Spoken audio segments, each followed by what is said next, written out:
So welcome back students to my video. और students, आज के इस वीडियो में हम लोग क्लास 11th का फर्स्ट चैप्टर पढ़ने जा रहे हैं। क्लास 11th का फर्स्ट चैप्टर जिसे हम लोग यूनिट्स, डायमेंशन एंड मेजरमेंट्स कहते हैं। ये चैप्टर वैसे उतना इम्पोर्टेंट नहीं है एज पर्सपेक्टिव टू जेईई और नीट लेवल, बट ये मतलब फंडामेंटली को स्ट्रॉन्ग करता है, जो आपका बेस है उसको स्ट्रॉन्ग करता है। तो ये चैप्टर उस पर्सपेक्टिव से हम लोगों के लिए इम्पोर्टेंट बन जाता है।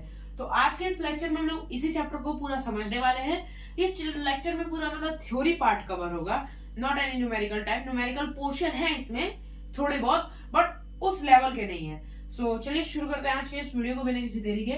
Now units, dimension and measurements. इस चैप्टर से हम लोग क्या समझते हैं? यूनिट्स, फॉर एग्जाम्पल आपको कहा गया कि आप 5 लीटर दूध लाइए दुकान से जाके, तो आपको कैसे पता चलता कि 5 लीटर है? उसकी कुछ यूनिट है 5 लीटर की।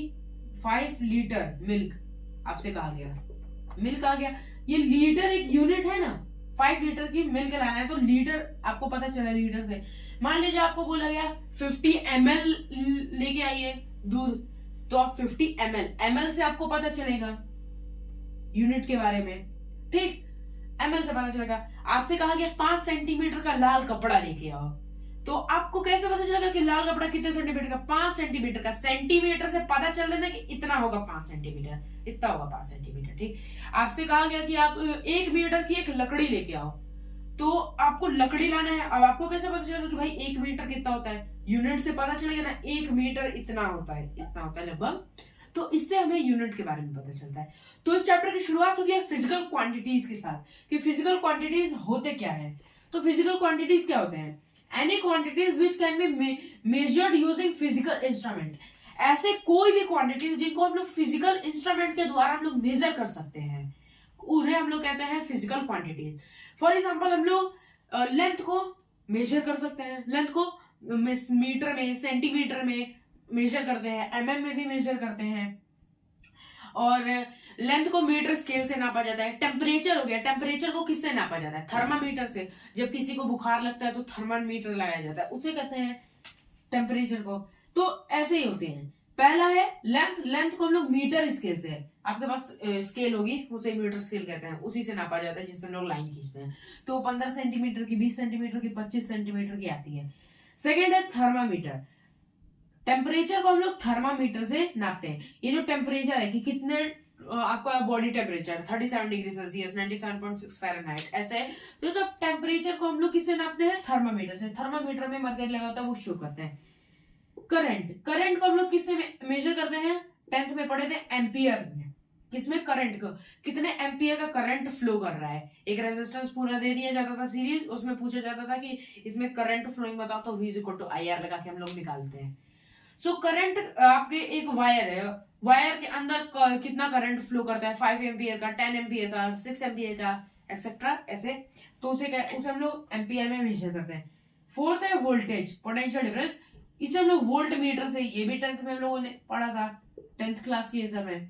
ये हम लोग एम्पियर को, वोल्ट मीटर को, ये सब हम लोगों ने पढ़ा था वोल्टेज का। फिफ्थ है टाइम। टाइम को हम लोग स्टॉप वॉच से, कितना टाइम हो रहा है अभी, 5:12, 5:18, ऐसे स्टॉप वॉच से एग्जाम टाइम में यूज होता है। ये सब में टाइम को हम लोग मेजर करते हैं। सिक्स्थ है स्पीड। स्पीड को स्पीडोमीटर या ओडोमीटर से।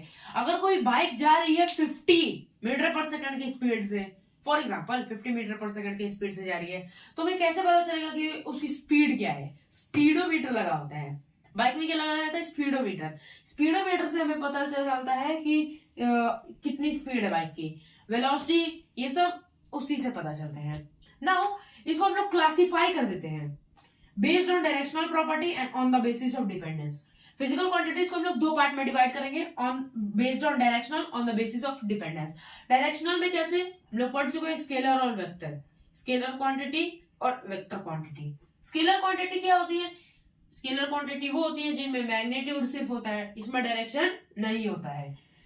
वेक्टर क्वांटिटी क्या होती है? वेक्टर, इनमें दोनों मैग्नीट्यूड होगा, डायरेक्शन होगा, प्लस एक और ये वेक्टर लॉ ऑफ एडिशन को फॉलो करते हैं।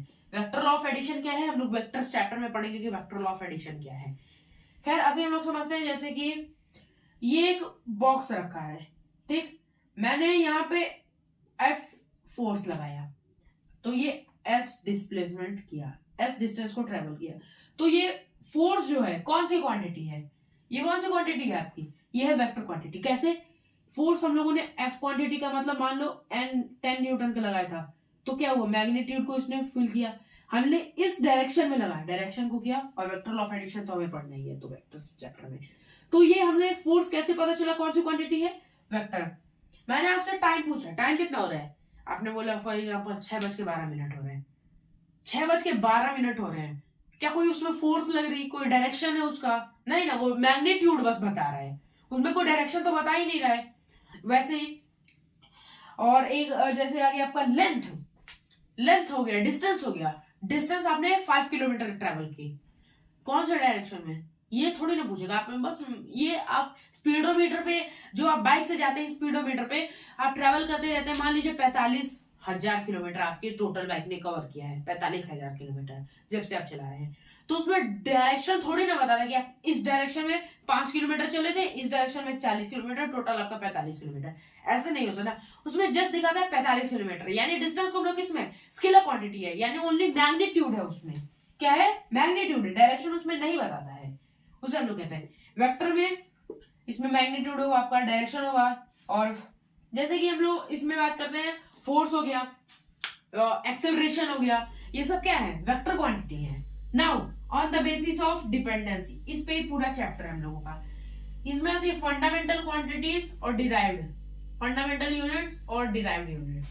फंडामेंटल यूनिट्स क्या होती हैं, फंडामेंटल यूनिट्स वो होती हैं जिन्हीं की मतलब वही बेस है, उन्हीं से बाकी सारी क्वांटिटीज निकली हैं, वही एक बेस है, उनसे बाकी सारी क्वांटिटीज निकली हैं, जैसे mass, length, time, current, temperature, amount of substance, luminous intensity, ये 7 फंडामेंटल क्वांटिटीज हैं जो कि हमेशा के लिए इसे कांस्टेंट कर दी गई है, mass, length, time, current, temperature, luminous intensity, amount of substance, इन्हीं से बाकी सारे जो भी क्वांटिटीज होंगी, डिराइव्ड यूनिट्स, वो सब बनेंगे। डिराइव्ड यूनिट्स जो फंडामेंटल क्वांटिटीज से बनी होती हैं, फॉर एग्जांपल जैसे हमें यहाँ पे वेलोसिटी किसी ऑब्जेक्ट की स्पीड निकालनी है, स्पीड क्या होता है, डिस्टेंस अपॉन में टाइम होता है, डिस्टेंस कहां से आया, लेंथ में से आया होगा, टाइम कहां से है, टाइम तो यहीं से, लेंथ से आया, मतलब हमने लेंथ और टाइम को मिला के क्या एक डिराइव्ड यूनिट बनाई जिसे हम लोग स्पीड कहते हैं, ठीक, इसी तरीके से डिराइव्ड क्वांटिटीज बनती है। Now coming on upon last हम लोगों का ये जो टॉपिक है यूनिट्स, यूनिट्स क्या होती हैं, किसी भी चीज को हम लोग मेजर करते हैं तो उसके आगे हम लोग यूनिट्स लगाते हैं। फॉर एग्जांपल आपसे कहा गया कि आप 5 सामान लेके आए, 5 दूध लेके आइए, 5 दूध क्या होता है भाई, आप जाके उसके आगे कुछ क्वांटिटीज लगाएंगे, 5 लीटर लाओ, 5 पैकेट लाओ, 5 मिलीलीटर लाओ, ऐसा होगा ना। आप दुकानदार से जाके बोलेंगे सीधा कि मतलब मेरे को 5 दूध चाहिए, 5 दूध ऐसे कैसे दे देगा वो, या तो पैकेट्स देगा आपको या फिर बोलेगा कौन लीटर में, मिलीलीटर में क्या चाहिए, तो उन्हें यूनिट्स को हम लोग कहते हैं। यूनिट्स के कुछ कैरेक्टरिस्टिक्स होते हैं, पहला वेल डिफाइंड, मतलब सबको वो पूरे डिफाइंड हो, वो पूरे उसकी कैरेक्टरिस्टिक्स मतलब जो भी मास है या फिर लेंथ है इसके पूरे बारे में इसको बताता हो, जैसे लेंथ है, लेंथ का सेंटीमीटर होता है, तो हम लोग उसे मीटर में भी चेंज कर सकते हैं, किसमें, मीटर में चेंज कर सकते हैं, यानी वो पूरी तरीके से वेल डिफाइंड है।